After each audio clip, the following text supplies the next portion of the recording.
Hello students, ये पुत्र प्रेम कहानी का पार्ट 2 है जिसमें हम जानेंगे कि प्रभुदास को इटली भेजने के प्रस्ताव पर जो वाद विवाद हो रहा था उसका क्या परिणाम निकला।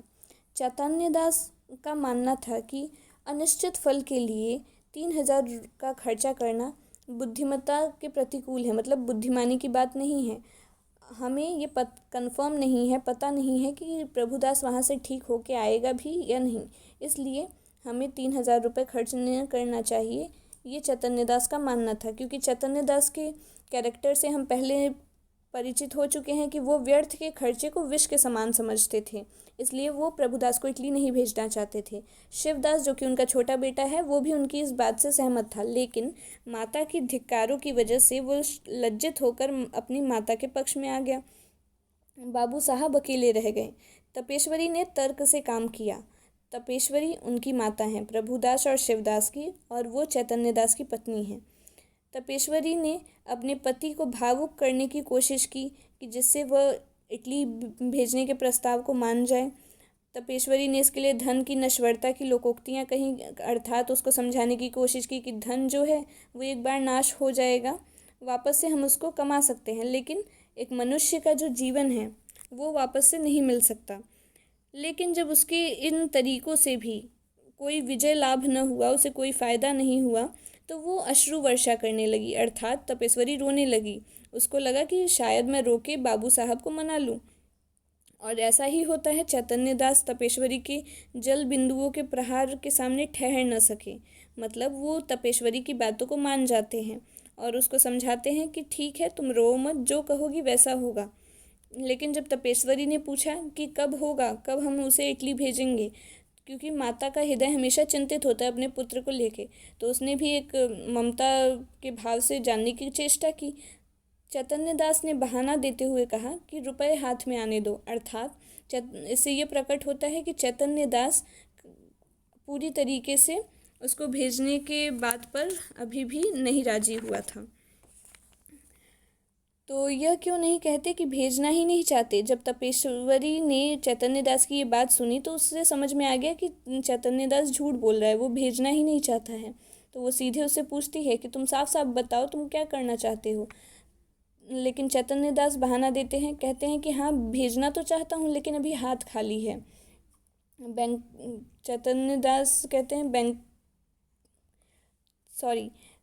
तपेश्वरी उनको ऑप्शंस देती है, समझाती है कि बैंक में भी रुपए हैं, जायदाद हैं, 2-3 हज़ार का प्रबंध करना ऐसा कितना मुश्किल बात तो है नहीं, हम अपने बेटे के लिए इतना कर सकते हैं।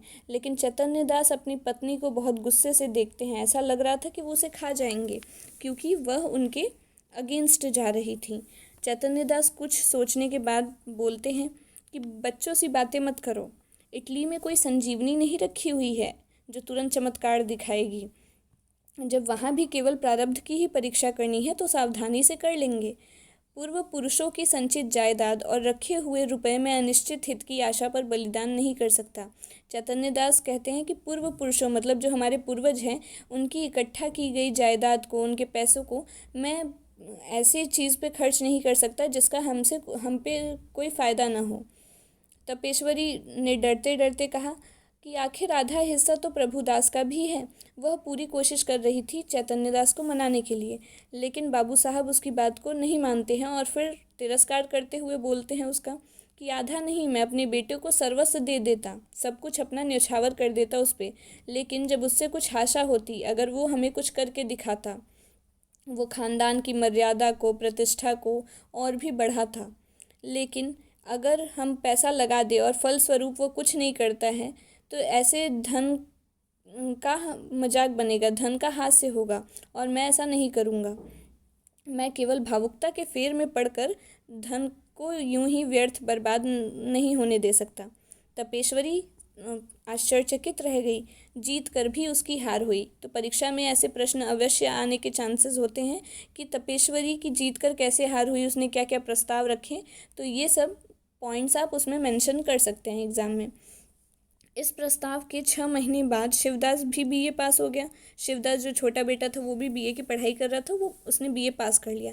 बाबू चैतन्य दास ने अपनी जमींदारी के 2 आने बंधक रखकर कानून पढ़ने के निमित्त उसे इंग्लैंड भेजा। बाबू चैतन्य दास ने अपने जमींदारी से 2 आने रख के कानून पढ़ने के लिए इंग्लैंड उसको भेजने का प्रबंध किया। उसे बम्बई भी खुद पहुंचाने गए।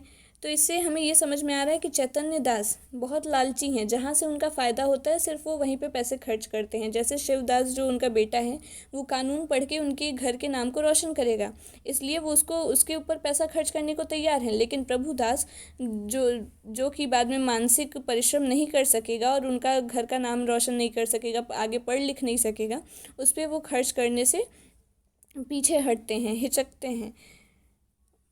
वहाँ से लौटे जब वो शिवदास को फिर पहुँचाने चले गए, जब वो वहाँ से वापस आए तो उनके अंदर कुछ भावनाएं आ रही थीं।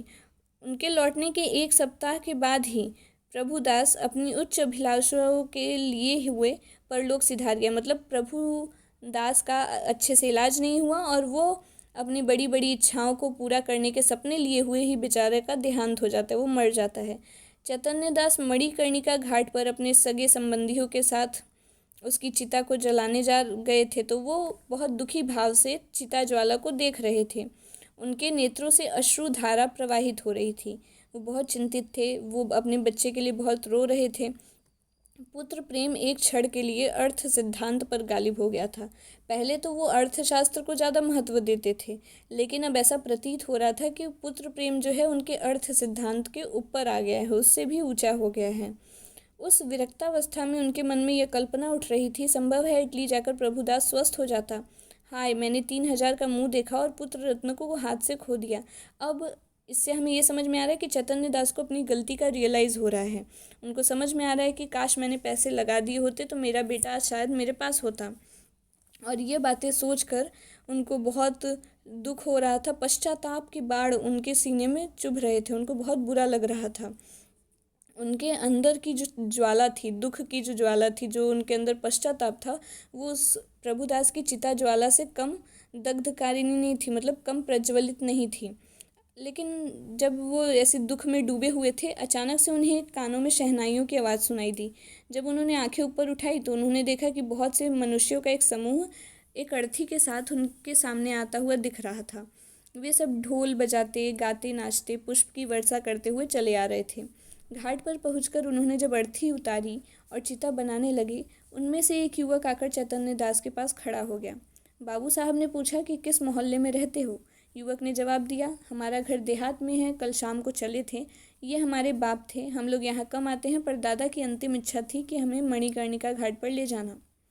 चैतन्य दास उससे सवाल करता है कि क्या ये सब आदमी तुम्हारे साथ हैं? युवक कहता है, हाँ, और लोग पीछे हैं, और भी बहुत सारे आदमी आए थे साथ में। यहाँ तक आने में सैकड़ों उठ गए, पर सोचता हूँ कि बूढ़े पिता की मुक्ति तो बन गई, धन और है ही किस लिए।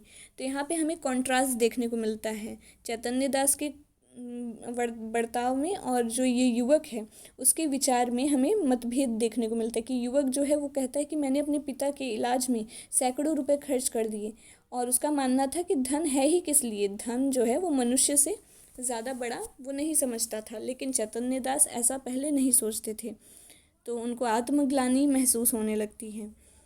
फिर भी चैतन्य दास उससे हिम्मत करके पूछते हैं कि तुम्हारे पिता को क्या बीमारी थी?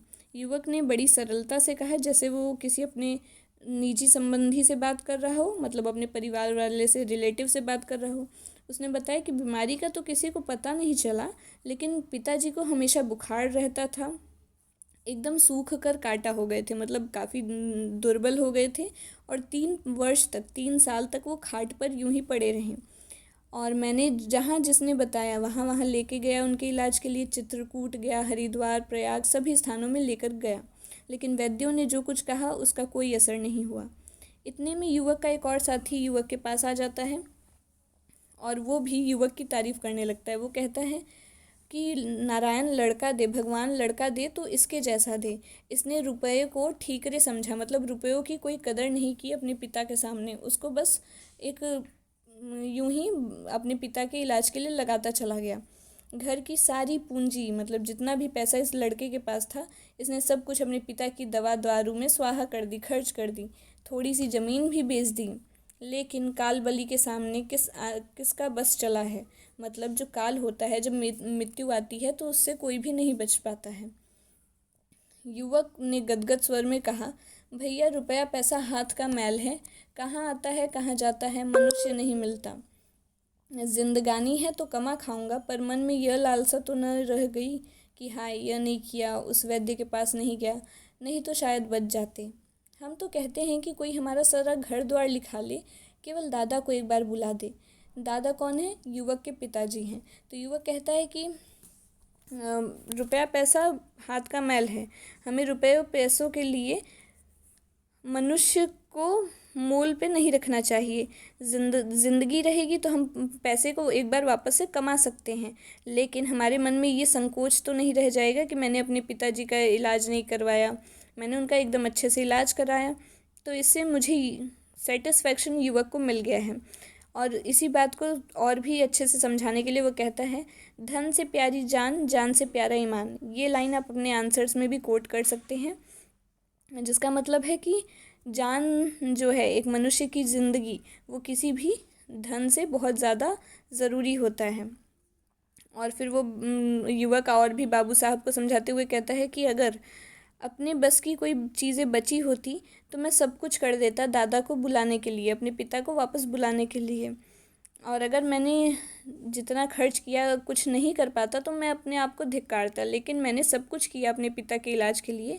तो अब मुझे उनके देहांत के बाद ऐसा लग रहा है कि मेरा एक उद्धार हो गया, भारी ऋण चुका दिया मैंने। उनकी अगर आत्मा को सुख मिलेगा, शांति मिलेगा, तो मेरा ही कल्याण होगा। इतनी अच्छी अच्छी बातें सुन के बाबू चैतन्य दास बहुत आत्मग्लानि से भर जाते हैं, उनका सिर शर्म से झुक जाता है और वो ये बातें दुखी मन से सुन रहे थे। उनके हृदय में ये सारी बातें बहुत तीर के समान चुभ रही थी।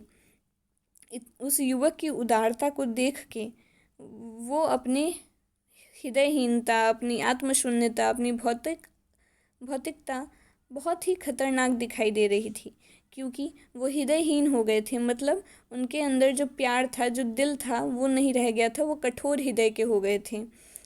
पैसों के लालच में उनकी आत्मा एकदम शून्य हो गई थी और वो अर्थशास्त्र को अपने जीवन में फॉलो करने के चक्कर में अपने पुत्र रत्न को उन्होंने खो दिया था। तो वो बहुत ज़्यादा आत्मग्लानि में डूब जाते हैं युवक की ऐसी बातें सुनने के बाद। और इसी आत्मग्लानि में से बाहर निकलने के लिए उन्हें जब कोई उपाय नहीं सूझता है तो वो सोचते हैं कि अपने बेटे प्रभुदास के अंत्येष्टि संस्कार में उन्होंने सारे रुपए, हजारों रुपए खर्च कर डाले, क्योंकि उनके संतुष्ट हृदय की शांति के लिए एकमात्र उपाय रह गया था। चैतन्य दास को लगा कि मैंने उसके इलाज में कुछ नहीं किया तो कम से कम अपने बेटे की आत्मा की शांति के लिए मैं उसके अंतिम संस्कार में अच्छे से उसका अंतिम संस्कार कर दूंगा तो उसकी आत्मा को शांति मिल जाएगा। उसने इसी चक्कर में हजारों रुपए खर्च कर दिए। इस कहानी के पात्र अगर मुख्य कितने पात्र हैं? 7 पात्र हैं।